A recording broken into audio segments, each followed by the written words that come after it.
Aquarius, Sun, Moon, Rising, Venus, Jupiter, North and South Node, fam. If you got Aqua in your chart, fam, this message is for you. Love, like, share, subscribe if you haven't already. I love and appreciate every single one of you for putting the time, energy into yourselves, and especially into these messages. Thank you guys for helping to build the soul family right here on YouTube, fam. I feel y'all and see y'all and love y'all for being right here doing this work, gang. Thank you guys a trillion times, for real, for real. Okay, so y'all are working out of your 10th house, which are goals, awards, and achievements. Achievements. And it's associated with Capricorn and Saturn. So you can have Capricorn in your chart, or go check out Cap's message for this time and phase that's happening for you guys right now. There could be a lot of just confusion and hard for you to speak certain truths for yourself right now, because my throat chakra was getting gurgled up. So there could just be something going on with speaking truths right now. So the 10th house rules over our life's work, achievements, recognition, and reputation. We are asked to explore our calling in life and receive acknowledgement for our contributions. The 10th house rules over public reputation, fame, and popularity. As you pass through this house, you can expect to see growth or transition in your career and public stature. So, and I was hearing also, it's a time for you to give rather than take. So when it comes to your reputation, when it comes to your life's work, when it comes to these achievements and recognitions that you're wanting and your reputation, it's time to give more to these aspects in your life, or even that life's work that you're doing. So if it's charity, if it's your career, if it's your business, it's time to give more right now rather than take. So you should take stock of your life's work and the opportunities that may be presenting themselves to you. Exactly. So there could also be offers coming in that you're needing to receive at this time, is what I'm seeing and hearing too.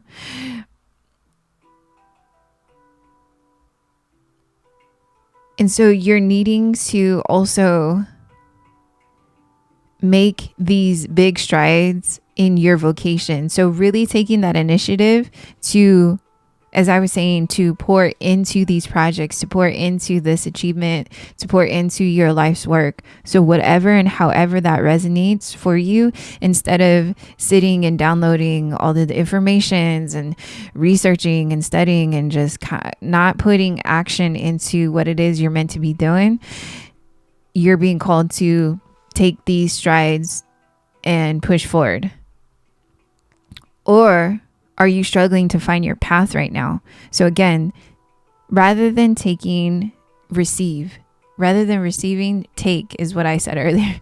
There could just be a lot, again, like there's a lot of downloads coming in for me, and there could just feel like a lot of confusion of what you want to do, is what I'm hearing also, of what it is that you want to do and what your life's calling is.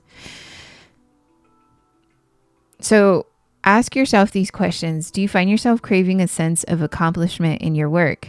If so, be patient as you climb towards your goals and give yourself credit for your hard work. So again, it could be hard for you to even receive when it comes to recognition, or when it comes to people wanting to give you opportunities, is what I'm seeing and hearing too. So working in that space of yourself will allow you to align to what it is you're truly meant to pursue when it comes to your life purpose, is what I'm hearing too. And so the 4th house also represents home and family, and it's associated with Cancer and the moon.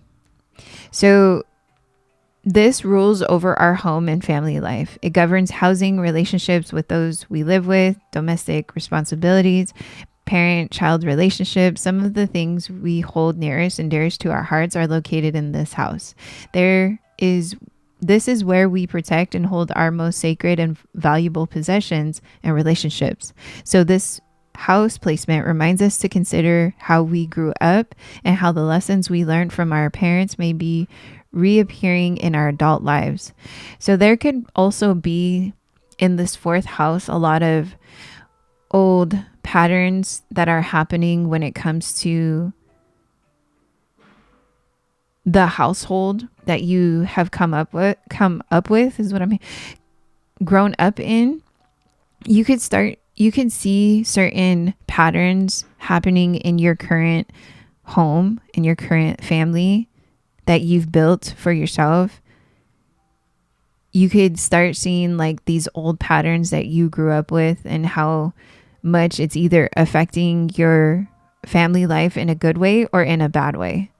And so the things that we have learned from our upbringing and from our parents, we have to consider these spaces if they do resonate with how we want to continue to evolve and grow for ourselves and build for ourselves family.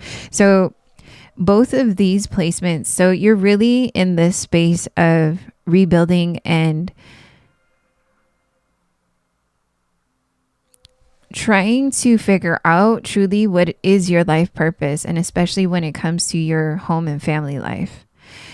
Do you want to build with somebody in your home and family life? Do you want to have kids? Do you want to build with somebody who has kids or doesn't have kids?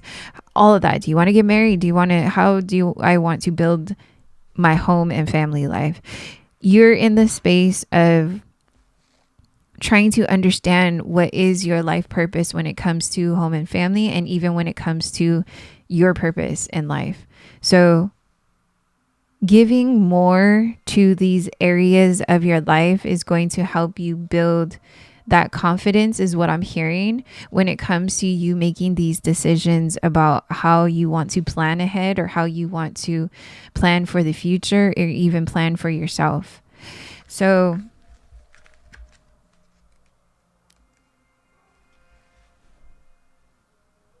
you could feel at times too that, let me jump into Gemini really quick. Hold on, guys. Gemini sign. Hold on really quick.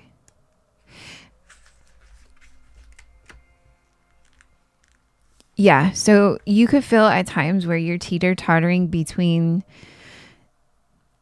this energy of Gemini, what I'm focusing on right now, that could make you feel very like heady at times. So very air sign, very like in your mind of like, okay, what's what? How do I do this? What do I do? What do I do is what I'm hearing. So our minds are open wide and the possibilities of mental exploration feels vast. So you're really in the space of like, as I was saying, very heady, if that makes sense. You're trying to explore these different aspects of your mind and just how you want to create your reality when it comes to, again, the home life and your life, period. And so with Gemini is very playful and very positive with clear communication and vibrant new ideas. Gemini is that fun, loving, let's get it going, let's get it popping, center attention. It's almost like the Leo energy too. So you could also feel inspired to have these certain positive, playful ideas that you want to explore when it comes to this aspect of your life right now. So really, as I was saying, speaking these clear truths to yourself and even to your family is what I'm hearing too, or the friendships, network, or people, specifically and most importantly to yourself, of how you want to make things positive and healthier and grounded and establish that firm foundation, with Virgo being an earth sign, to holding firm when it comes to making these creative ideas and exploring these ideas of these different possibilities to build from these spaces within yourself is what I keep hearing and seeing. So you're in the space of this, I feel like, an open canvas. You have a pivotal moment in your life right now that is putting you in power and position of here is you're starting to see what needs to be worked on, and your manifestations are coming into fruition right now too. So being open to the possible and endless opportunities and abundance that's being given and gifted to you, fam, is going to help you to understand the directions and what it is that you want to do in your life. Yeah, because you could, as we were saying earlier, this energy of Gemini energy, you could just feel a little too heady about planning and these directions that you want to bring all this into fruition. So just giving even yourself that time and space to heal this energy of the 10 of Wands, of feeling like the wounded warrior, of going through all this change and shift that's needing to happen. So allowing and giving more love to yourself and building from a space of clarity of, and you see how the bird, it's like the bird has the mask on, so it's based off of the feeling and emotions and trusting in divine timing and God, your ancestors, the universe, to let you land softly is what I'm hearing. Ooh, to my spiritual shaman and women out here, this medicine's coming through. To walk away from the fear of the unknown is what I'm also hearing and seeing, because it's been putting you in this burden space of not having full control of your destiny, not having full control of what's happening in your reality. So letting go of the space, because it's been giving you that mental clarity, that headiness, as we were saying earlier, that you're trying to ground all these different things in your life right now. So again, really allowing yourself to just be open to the endless possibilities that exist, even if you can't see it. Just have faith and trust in God, your ancestors, and yourself, that you're going to land softly is what I'm hearing. Fam, I'm just going to leave this one right here, gang. I love and appreciate every single one of you for being right here doing this grimy work, fam. Aqua, love, like, share, subscribe if you haven't already. I will tap in with you soon, family. Sending you guys so much love. Peace.